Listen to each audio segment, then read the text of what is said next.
So I'm grateful to have the governor of the great state of Connecticut, joining us here today. If you give me a minute.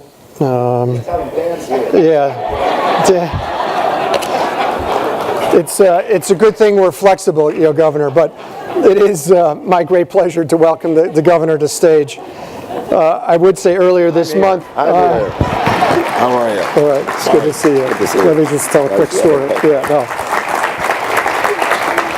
Earlier this month, Governor Malloy bucked the tide that swept much of the nation. So please join me in welcoming the governor in his re-election to the great state of our Connecticut state. Thank you very much.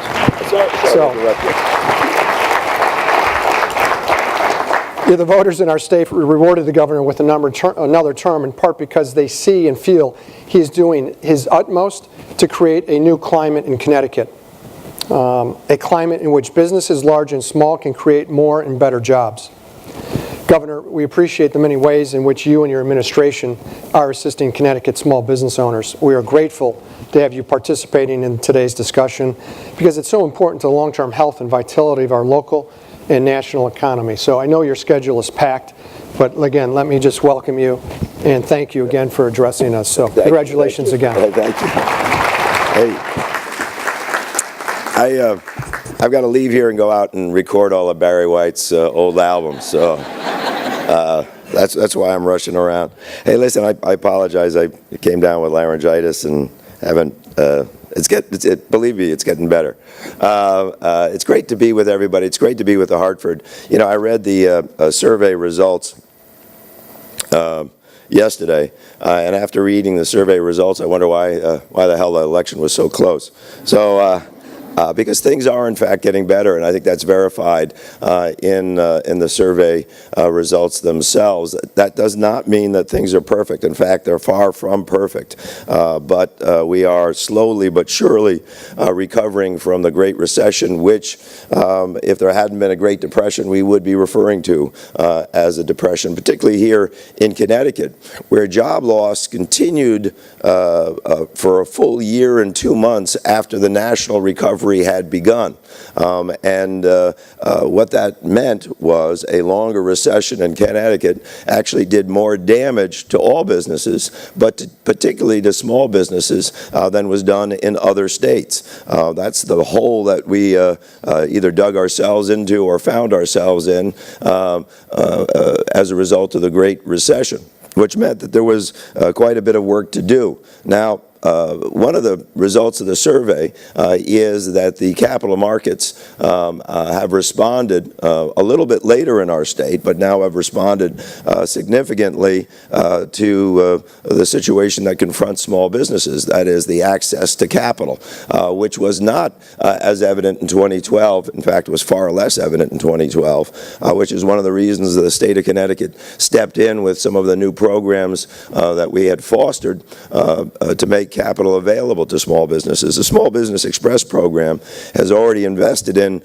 over 1,200 firms in the state of Connecticut, creating and retaining about 20,000 jobs, which is not insignificant, but it was done at a time when, as verified by this survey and the earlier survey, capital funds were not available to small businesses, which is another way of saying that if we had not stepped forward, then the dire straits that many small businesses found themselves in would have been substantially worsened.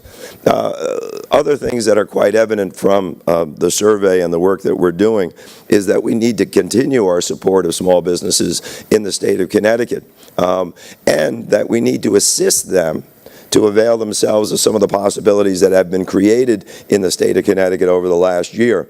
Not insignificantly, or perhaps most significantly, is the new relationship between the state of Connecticut and United Technologies with respect to not only their keeping Pratt & Whitney here and other divisions here, but very widespread reinvestment in their platforms here in Connecticut.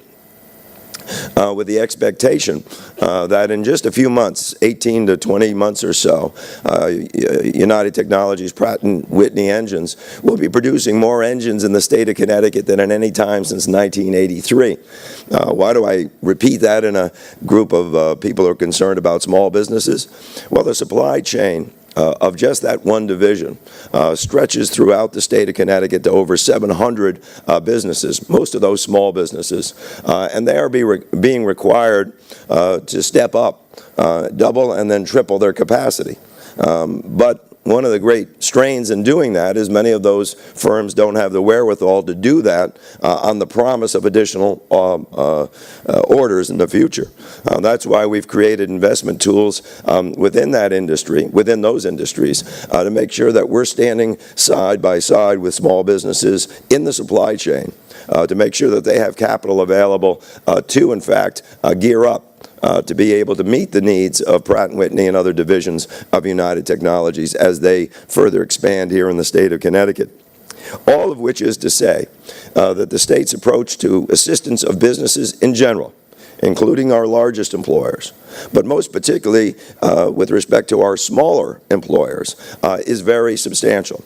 We have refocused, I think, permanently our economic development tools to meet the needs of small businesses, understanding that most job growth will occur in those small businesses and in young businesses. It's one of the reasons that we will have even a more urban-centric approach with respect to growing small businesses in the future, to make sure that small businesses play a role in helping to bring back our core cities, the likes of which we're sitting in here in a building that some of us attended the ribbon cutting of, and before that the groundbreaking of just in the last few years. This place, for instance, employs a great number of people currently, and if you've availed yourself of the nighttime experience or the food, you understand the vibrancy of Hartford as we help bring it back as well. So to the Hartford, the company, as opposed to the community, and by the way, it's good to see you, Mayor, and to all that are interested in small businesses, understand that the state's toolbox has been permanently changed to be far more supportive of the growth of small businesses, and that's why I wanted to be with you today, even with this terrible voice. Thank you, and it's great to be with you.